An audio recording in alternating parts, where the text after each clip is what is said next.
Listen, you know how like all these scientists all around the world, they tell you about some of the same things. Like no matter what language the scientists may speak, they probably have a word that is similar to the English word gravity.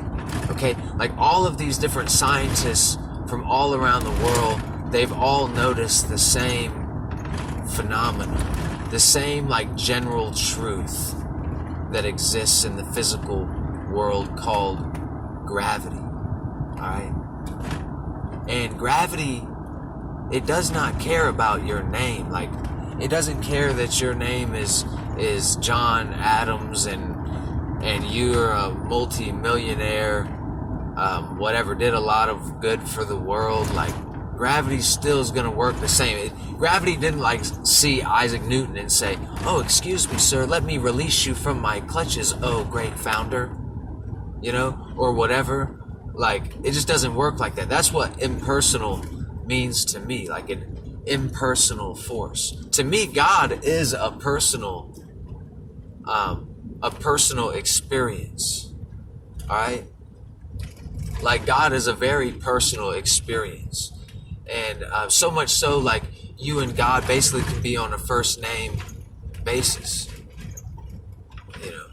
But the forces of the universe that are employed by God to maintain and sustain creation, these forces, which are not just physical but are also spiritual in nature, are impersonal forces, meaning that they don't care who you are, what your name is, you know what I mean? Like any of the titles or prestige that that man has given you. This is not respected by the weather. You know what I mean? Like the rain doesn't say, okay, let's rain on this entire region of land here. But oh, wait. You see that gentleman there, Mr. John Adams, that multi-millionaire? Just make sure you keep him dry. He really doesn't like to be rained. You see what I'm saying? Like, these forces you're not on a first name basis with. Like, they're not working for you or against you. They're totally impersonal. They have no idea who you are, you could say. You get what I'm saying? So the language that we use when we describe these forces is different. We don't say that like gravity is lessened with every good deed that one performs. You know, even though performing a good deed for another person who is less fortunate, let's say, does sometimes make you feel lighter than before. You feel better. You feel more energized.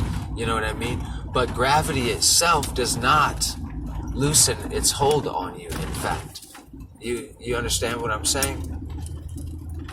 And this is just obvious, but it's like somehow we're able to adopt what the scientists say, but what the scientists of the religion says, or the priests, or whatever they call them in their tradition, the shamans or whatever, the gurus, these things that they're saying that ultimately are leading or pointing in the same general direction, these are somehow just ignored as like fantasies or something that's just not true because it's so metaphysical, because it's a spiritual law, that this is something that you can choose to opt in or opt out of. You see? But it's totally possible that for the most part we have just misinterpreted certain things, like just because Jesus said something doesn't make that something true or false. You know what I'm saying? If you've read like the old Hermetic writings, they tell you everything is but a half-truth.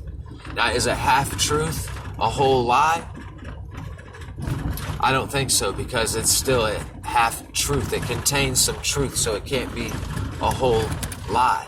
It's a paradox, you could say, and that's what life is, essentially. You know what I mean? Like, just to live, you have to die.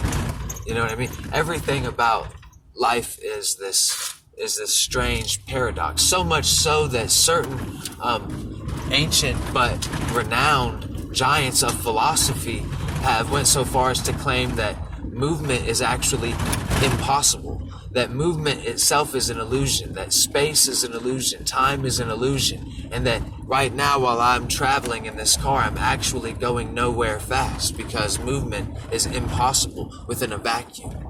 You see, this entire life is a paradox. You can't really tell which way is up and which way is down, but it doesn't matter because they both look the same anyway. And right now, I'm just sort of driving, just letting my thoughts come. This is simply just the ramblings of a madman, Anyway, I gotta let you guys go. Till next time, I hope you continue to free your mind.